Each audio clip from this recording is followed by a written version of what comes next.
1년 9월 23일 절비의 기일이므로 조회를 정지하다.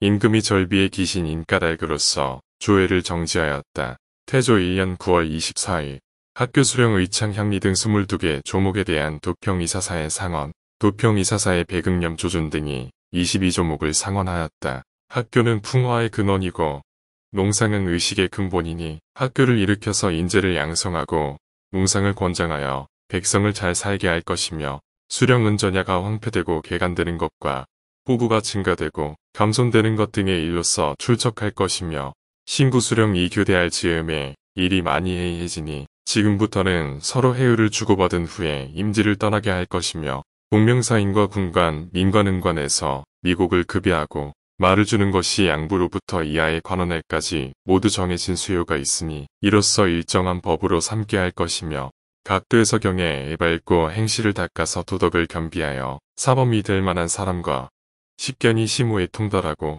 재주가 경제에 합하여 사공을 세울 만한 사람과 문장에 있고 필자를 전공하여 문안의 임무를 담당할 만한 사람과 형률과 산수에 정통하고 행정에 통달하여 백성들을 다스리는 직책을 맡길 만한 사람과 모기는 돌에게 깊고 용맹은 삼군에 으뜸가서 장수가 될 만한 사람과 헐쏘기와 말타기에 익숙하고 공술과 석촉에 능하여 국무를 담당할 만한 사람과 천문지리 복서, 의학 등 혹 한 가지라도 기회를 전공한 사람을 자세하게 방문하고 재촉하여 조정에 보내어서 발탁 등용하는 데 대비하게 하고 서인 가운데 부모에게 효도하고 형제에게 우애하고 농사에 힘쓰는 사람에게는 조세의 반을 감면하여 주어 풍속을 권장할 것이며 민정은 16세로부터 60세에 이르기까지 역을 맡게 하는데 10정 이상이면 대호가 되고 5정 이상이면 중호가 되고 4정 이하이면 소호가 되게 하여 정을 계산하여 백성을 등록시키고 만약 요역이 있으면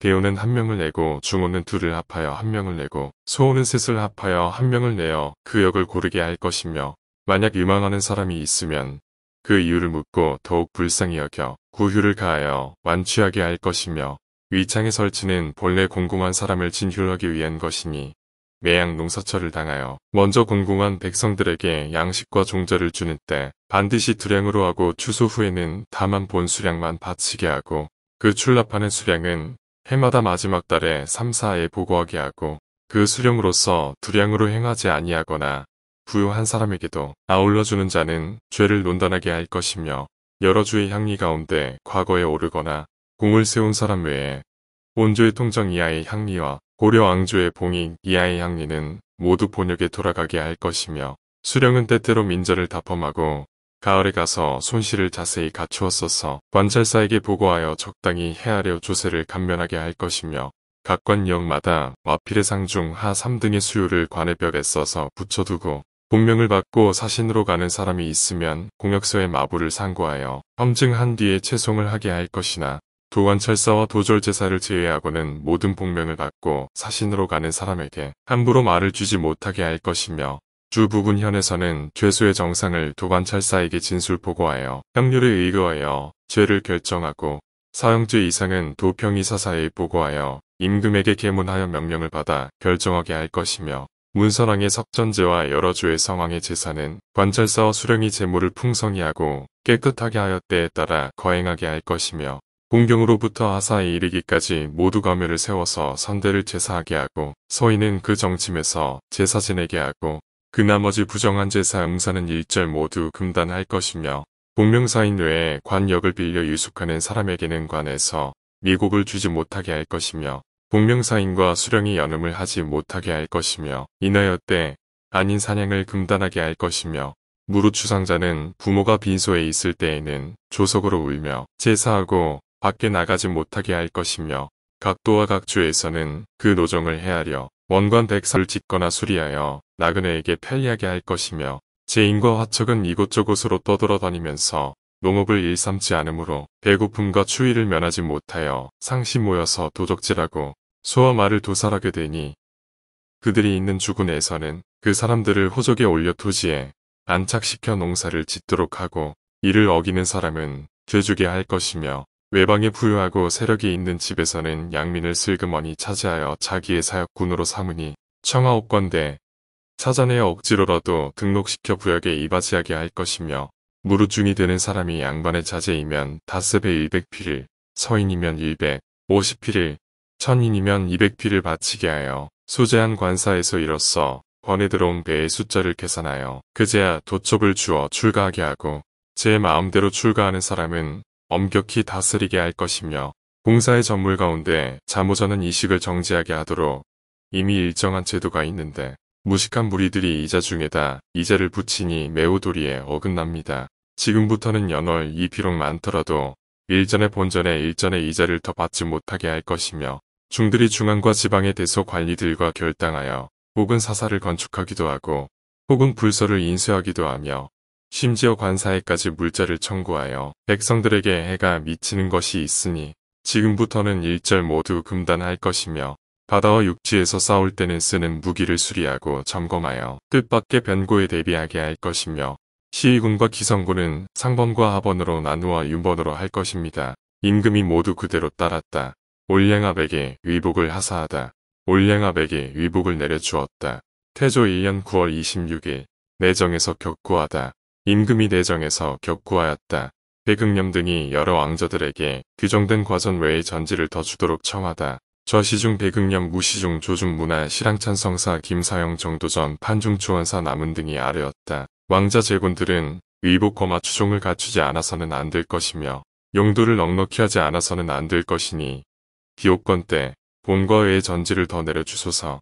임금이 조용히 잠저때의 일을 이야기하고는 인하여 말하였다. 본과 100여 결만 가지고도 또한 배고프고 추위에 떨게 되지는 않을 것인데 만약 또 더 준다면 사람들이 반드시 말하기를 내가 자기 아들에게 사정을 쓴다고 할 것이다. 더군다나 경기 지방의 전지가 한정이 있으니 어찌 함부로 줄 수가 있겠는가. 경등이 만약 더 주고자 한다면 공신들에게 먼저 더 주고 그 예로서 왕자들에게 미치게 하면 옳겠지만은 단지 왕자만으로서 이를 말한다면 옳지 않다. 남은 이 아래였다. 여러 공신들은 과전 외에 이미 사전을 받았으니 왕자들에게 더 주는 것이 어찌 불가하겠습니까? 임금이 남은에게 눈짓하면서 말하였다. 내가 공신에게 사전했으니 또한 여러 아들에게도 사전하란 말인가? 조금 후에 임금이 조용히 말하였다. 내가 옛날에 신하가 되었을 적에 또한 사전을 받았는데 모두 돌이 많고 메말라서 쓸 수 없었다. 그러나 나는 이를 마음에 두지 않았다. 지금 공신의 사전은 마땅히 비옥한 땅을 골라서 주어야 할 것이다. 태조 1년 9월 27일 대사성 유경에게 대학연의를 강론케 하다. 임금이 전상에 앉아 대사성 유경을 앞으로 나오게 하여 대학연의를 강론하게 하였다. 조견 한상경 임원충 황거정 한충 민야익 등을 개국 공신에 추록케 하다. 도평 이사사에게 교서를 내렸다. 상장군 조견 우승지 한상경 판선공감사 임원충 판군기 감사 황거정 대장군 장사정 한충 병조 의랑 민야익은 개국 초기에 또한 각각 공이 있으니 조견은 윤허의 예에 의거하고 나머지 사람은 안경공이 예에 의거하여 모두 개국 공신 외 칭호를 내려주고 포상을 거행하게 하라. 태조 1년 9월 28일 개국 공신이 여러 왕자들과 왕림동에서 해맹한 내용. 개국 공신들이 왕세자와 여러 왕자들과 회동하여 왕림동에서 맹세하였다. 그 맹약을 기록한 문서에 이러하였다. 문화저시중 배극념 등은 감히 황천후토와 송악성왕 등 모든 신령에게 고합니다. 삼가 생각하옵건대 우리 주상 전하께서는 하늘의 뜻에 응하고 사람의 마음에 따라서 대명을 받져왔으므로 신등이 힘을 합하고 마음을 같이하여 함께 큰 왕업을 이루었습니다. 이미 이를 같이 했으므로 함께한 몸이 되었으니 다행함이 이보다 큰 것이 없습니다. 그러나 누구나 처음은 있지만 종말은 있기 드물다.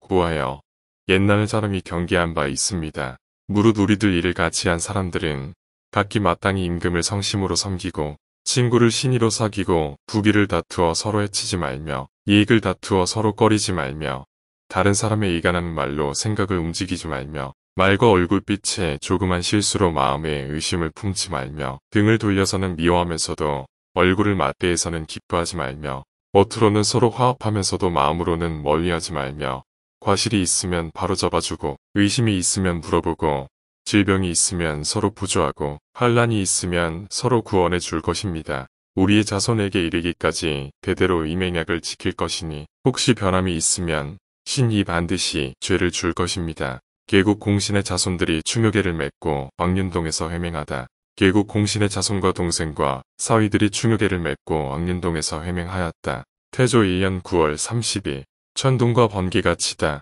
서원관 관원들과 종묘를 지을 자리를 논의하다. 천둥과 번개가 쳤다.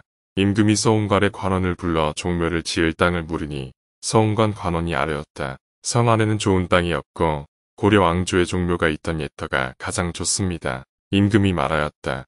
망한 나라의 옛터를 어찌 다시 쓰겠는가. 판중추원사 나문이 아뢰었다. 그 옛 궁궐을 헐어버리고 그 옛 땅을 파내고 새 종묘를 고쳐 짓는다면 어찌 불가함이 있겠습니까?